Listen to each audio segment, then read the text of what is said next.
ꯑꯔꯣꯏꯕ ꯑꯣꯏꯅ ꯑꯣꯖꯥꯕꯨ ꯀꯧꯁꯤꯟꯖꯔꯤ꯫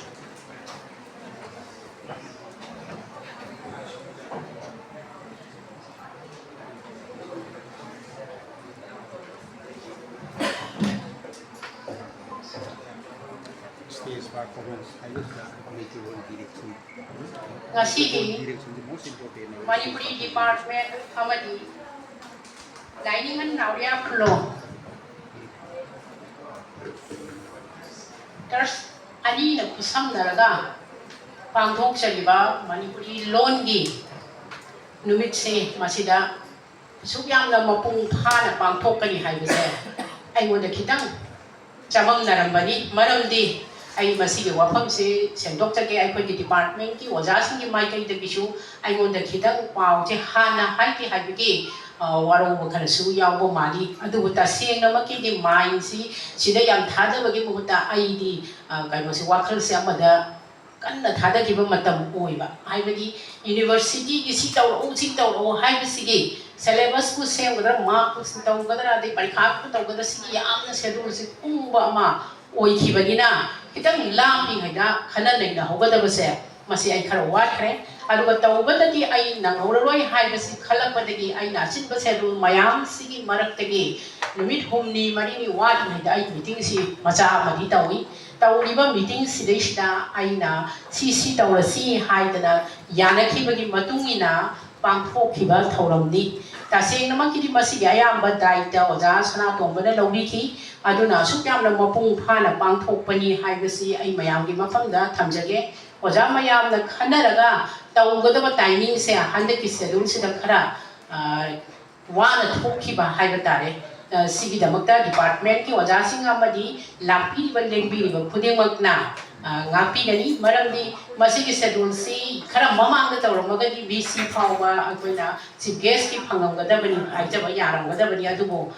hangchik kumbada ngairaga satlabani na oja ki so achouba schedule mayam ama leirambani na oja na haidok piraktana akoina oja dinda haijaraga oja dinda haibirba timing sisu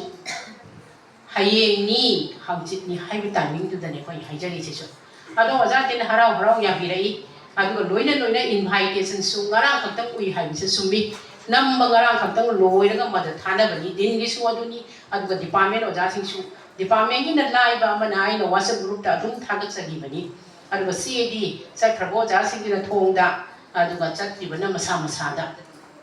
chumai tawki hadagi thauram si aduna ai na khali thauram si au phuyong na man khare ai khoi ya phadana discussion su ta hongdare kar mai tawri bajano oja sana to mosu sin mani na madugi akupa marol in details so I wonder to don't hide there was a soy that our lawyer Siragani mana I wonder high to a fancy. Ado pare adugo amaboy nga city yam mai park na pazana pang thok pagi the muktasu aina nungai no phongdok chagi nga sigi thauram masida asin ba matam kaya bu kai thok piraga si best ki pham langda Ningsing view thauram si sarp ya view haijar bu matam da yam da harau na asin ba kaya leiraga su adumak lengbi rakhibi adugumba oja professor and pramodini Dean School of Humanities bo chakhragashu chinja langjai bai khoi mai ke di ikai kumnaba thamjai oja gi mafamda aduga ngasigi thauram masida soiba yande haidana department asigi senior professor oina thau pubirambi aduga vice chancellor in charge oina pubirambi din amadi head kayara ki pham pubi khrabi oja kai khunajari bi professor S Sanatobi ojagi shochin ba thogai kaya ama leiraga su department ki thabak tawraga bu yaudaba yabra haibigi wakhalon chida haijanu bada harau ya bi dana guest of honor ki pham lang de lengsin bi ojagi mafam da su kai khunaba thamjari aduga loina na ngasigi thauram pasida apu pamaruki lengbi rati ba adugumba yorbungi president apopo maru saram deva ojagi mafam da su ikai kumnaba thamjari mingdi sidai sida kara onthok onchin tawraga su aduga loina na aikhoina thokchong kube president apopo maru sinjamai akampat imha ojagi mafam da su ikai kumnaba thamjari loina na ngasigi thauram asida koi department asigi oja professor ki tampha devi asin bathabak khara laibadagi University ki atopa asin bathamna function sida yaw ngamdabadigi lengbirakidre aduga loinana Professor K Santibala Devi aikogi department asigi ojana yamna harauna yabirakpagi dabaktadi ojagi mafamdasu ikai punaba thamjari ojasi guest of honor ki phampham langna ahanbagi hawtokpa thabaksi yawramaga akonba function ki dabakta mu chenkhigedabani aduna aina oja ahanbagi si yawbiramo aduga ojana atoppa satlaga sumatuna loirapagi ahanbagi function si loibide lembiro haidana haijabada harau yabirakana oja Suba si Thouram sida yawbibagi dabakta ojagi mafamdasu ikai punaba thamjari loinana ngasi ki Thouram asida apokpo maruki Thursday lengbi rakliba ahal laman lai guru singi mafamdasu ikai punajabaga loinana noluksari aikogi Manipuri department ki lengsin biramba amadi lengsin biri hauji yawbi pudimaki mafamdasu ojasingi mafamdasu ikai punaba thamjari loinana ngasi ki Thouram asida lengbi raklibi college ki ojasing school ki ojasing satra satri sing scholar sing department ki scholar sing pudimaki mafamdasu ikai punaba thamjari Prince Media ki maikei dasu ai ikai punaba thamjari ngasi ki Thouram asi yamna mapung phana phajana pangthokle haina khanjai tasengna makidi loan haibase Meetei-Lon natraga Manipuri-Lon haibase loan sibu loliba aikoina saukhatnaba thodang lautragadi karamba kanguna natraga karamba mioisina lawbiragani haibagi wahang simasu aina mayamna mafamda thamjari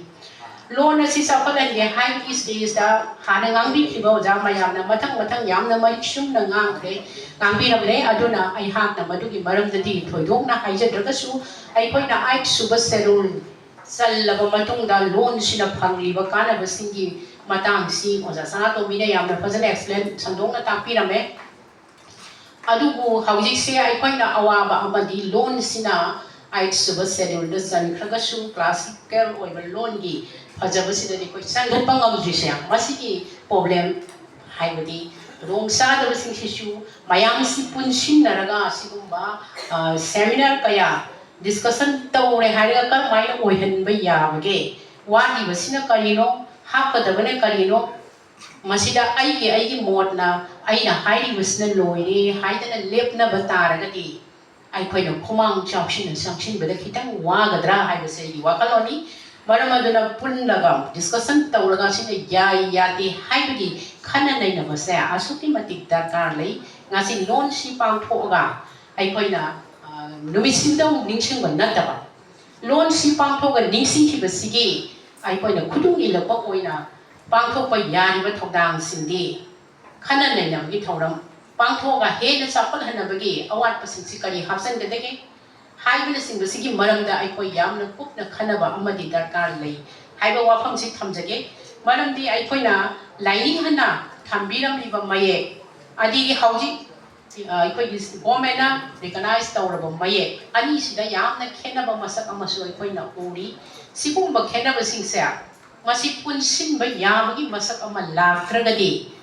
aikoi gi lona si classical language mafam se koi phangadra phangoidra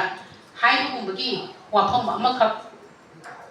laklabara haibasayna mayamgi mafamda thamjari adu oiragadi handok hanjin khragra tawba haibase masina aikoigi loan sigi maraiba lepada afaba oirakani haibagi wakhalon aina mayamgi mafamda thamjari adugumagi wakhalon siga loinana aikoina khongjang sinchi khongthang sinchi thangjinba taragadi karigi aikoigi loan su thak asi yoba ngamloidoribano aduga loinana haurakliba aikoigi haujiki MA gi standard da lag iba Meitei mayekta PhD tawdana net ki exam da aduga saigi thariba UPSC gi su chandriba se salakna bagi honaba darkar amashu lairibani sigumba parikha singchida aikoigi irona aikoigi yekna thaba yabagi phanglaiba masak singse masi aikoina hona zaman gi mahai pangba haurabani adu oitaragani hona basil leptana awang phangba yaba mahai ngai aikoina phangnana ba aikoigi loan sibu mang khidana bo hona ba haibase aikoigi kunai sigi leiba aikoina tawdana atopa loan sibu loan da mina di kaidum taw oi haiba wafam simasu aikoina khangjinba darkar tai maram maduna sigumba aikoigi lining hana Lining and Wapam Sulak, they show that a systematic assault of down Lobinamdana, Pangtok Piramliva, loan culture, Hybrid lining, Lishon, lay putting Maxim Gunba Pams and Mudi Wakalon, the Luina, I could get Hanmo Apak from Midyang, a mother Porton Silaga, Tambira Mani lining and Wakalon. Adugumba masak sisu sao ni hingat han ba hayu se ai khoi ya so ba dai tani maram adu mak na ni ai khoi na handaki MAD first semester gi syllabus sem bana Manipuri department da lining and disku ba sayeng amadi syllabus manung chanal la si haidana department ki oja sing amadi senior oja sing ga khanara ga ai khoi na hapse pri ba si asumaina mathang khong thang khuding se lokat ya hairaga lining han gi phajarba wa khalun masak sing se ai khoi na sang sandana ai khoi sa su yengak bagi khudong sa do phangba haurak labani haiba si su ai thamjage mayang gi mapangda sigumba thauram sing se leptana sumak ai khoi na sakha ngama agadi ai khoi gi iron ai khoi gi ie ai khoi gi leijeriba sanan launch ai khoi gi kana no ai khoi ji karam phuruk no ai khoi karamai haurak bage High in the city, a pop of Marols said, Kangangani, Maramaduna, I point a Gassi, loan give Bangkok, even Thouram Masiga, Luina, Lapi, but for the Madumi Kana was into Nobilaga, Tung the point a curry died, the low Yamage, Sapat Payamagi, Lambel, Urapada, missing Yamzadaba, Meetei-Lon and loan, even Lola said, missing Yamlava.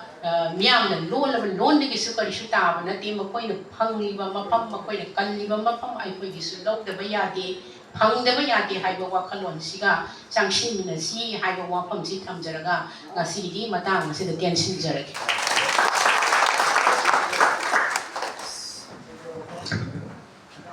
Tagachari ja Professor Birgitta koi department sigi hoju ke lebiri bajana yam tentakna jits oiba mustang oiba Shubsin Warol Hajabatari, Adi Maklaxilaga, Manipuri, Lol and the Parshavas to the Chankhibagee, Loidana, a quiggy, and the Port of Yapulogi, Market Bangla, Shubsilaga Tambiramba, see the Mukta Ozabu, Tagachari. Thouram Sigi, Aroi Ba Oina, Ningsing quite quick, Pumla Mapu, Tagak Warol, Pigeon the Bugin the Mukta, and Queen Hana Tamzabasi, Masana Sigi, Professor, Yamba. Jirong class kita singani ada bu, somda Thouram mama na maram warga, jadi kre, mana mana walau biroi, agang sing maya mama kompetitor maya sung ngai kalau jadi na, tapi walau rasi subsena, aku lagi masih kontrak beri Suba Manipuri, loan kita demi asal bupangtung nak kita mengta Manipuri masang nama di lining hal nawaya pulau Punjai Memorial Charitable Trust, lining hal trust Imphal, pun nak kusam neraga. Yang mempumpan pangtung lebat Thouram Masigi, sekiski pumpam lang dan Simbirambi, baca Profesor N Pramodini, atau Thouram Mapugi pumpam lang dan Simbiri baca Profesor L Birgitta, Loinana, akan napa, mitung lagi pumpam lang dan Simbiri, kau ikai kena jadi baca Profesor S Sanatombi, atau Profesor K Santibala, Loinana, kai kena jadi ba, kau baca Tokjong Kobi, Hai ba. Ada kamu sih wajah dia mesin seram dia mesin. Kayak kemudian jadi wajah pun nama pun dah jadi sendiri pun nama pun sendiri lagi pergi mai kaya deki. Kau siapa na, tagat warul si tamjani, tapi kamu usiari, loy na, pergi Hoale pun betul dah keynote address bibiramba, Dr. N Sanatomba, lagi now si wajah si musuh tagat warul si tamjani, loy na makada pit lengsin biriba ngasigi. Thouram masih gambar diri na, tongan ba, wat pungdok kita na, yang striking way ba, tunglam cek kita magda, nawriya pulo yung wakalor si, kung paano tamaga ikaw inuwal iyak, sakot na kita magda, kaya ito ba't tapagi halo palon, kami kibain na tongan na mingon na panjid na gusto, kung trust ki makidigi, makadaling si biluwa dyan layo, pagi pum na magpuso, tagal sa pungdok sa'y, tongan mo pungdok priba, ito ka college masun, tongan high school,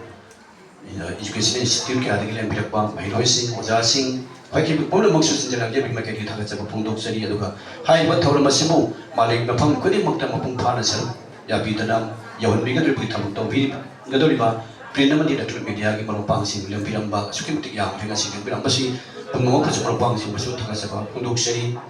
Lain Masai lagi hujung papa polisi manung dah. Ekoi walau sesuatu Thouram masih ꯌꯥꯝꯅ ꯑꯈꯪ ꯀꯟꯅ ꯃꯄꯨꯡ ꯐꯥꯅ ꯄꯥꯡꯊꯣꯛꯇꯕ ꯌꯥꯗꯦ ꯍꯥꯏꯕꯒꯤ ꯋꯥꯈꯜꯂꯣꯟꯗ ꯆꯦꯠꯅ ꯊꯝꯖꯔꯒ ꯗꯥꯏꯁꯇ ꯑꯃꯁꯨꯡ ꯃꯈꯥꯗ ꯂꯦꯡꯁꯤꯟꯕꯤꯔꯤꯕ ꯑꯗꯨꯒ ꯚꯤꯗꯤꯑꯣ ꯀꯚꯔꯦꯖ ꯇꯧꯕꯤꯔꯤꯕ ꯑꯗꯨꯒ ꯁꯥꯎꯟ ꯄꯥꯏꯕꯤꯔꯤꯕ ꯄꯥꯏꯈꯤꯕ ꯄꯨꯝꯅꯃꯛꯄꯨ ꯁꯨꯞꯆꯤꯟꯖꯔꯒ ꯁꯤꯟꯖ-ꯂꯥꯡꯖꯔꯤꯕ ꯑꯅꯤꯒꯤ ꯃꯥꯏꯀꯩꯗꯒꯤ ꯄꯨꯟꯅ ꯁꯨꯞꯆꯤꯟꯖꯔꯒ ꯑꯃꯨꯛꯀꯁꯨ ꯊꯥꯒꯠꯆꯕ ꯐꯣꯡꯗꯣꯛꯆꯔꯤ ꯇꯧꯕꯤꯃꯜ ꯈꯪꯗꯣꯛꯆꯔꯤ ꯃꯇꯨꯡꯗꯁꯨ ꯑꯁꯤꯒꯨꯝꯕ ꯊꯧꯔꯝ ꯀꯌꯥ ꯑꯃ ꯄꯥꯡꯊꯣꯛꯄ ꯃꯇꯝꯗꯁꯨ ꯑꯁꯤꯒꯨꯝꯅ ꯃꯄꯨꯡ ꯐꯥꯅ ꯊꯃꯣꯏ ꯁꯦꯡꯅ ꯁꯔꯨꯛ ꯌꯥꯕꯤꯒꯅꯤ ꯃꯄꯨꯡ ꯐꯥꯅ ꯇꯦꯡꯕꯥꯡꯕꯤꯒꯅꯤ ꯍꯥꯏꯕꯒꯤ ꯋꯥꯈꯜꯂꯣꯟ ꯑꯁꯤ ꯆꯦꯠꯅ ꯊꯝꯖꯔꯒ ꯄꯥꯏꯈꯤꯕ ꯄꯨꯝꯅꯃꯛꯄꯨ ꯑꯍꯥꯟꯕꯒꯤ ꯊꯧꯔꯝ ꯑꯁꯤ ꯃꯇꯥꯡ ꯑꯁꯤꯗ ꯄ꯭ꯔꯁꯤꯗꯦꯟꯒꯤ ꯑꯌꯥꯕ ꯂꯧꯖꯔꯒ ꯇꯦꯟꯁꯤꯟꯖꯔꯤ ꯍꯥꯏꯅ ꯃꯌꯥꯝꯗ ꯂꯥꯎꯊꯣꯛꯆꯔꯤ ꯌꯥꯏꯐꯔꯦ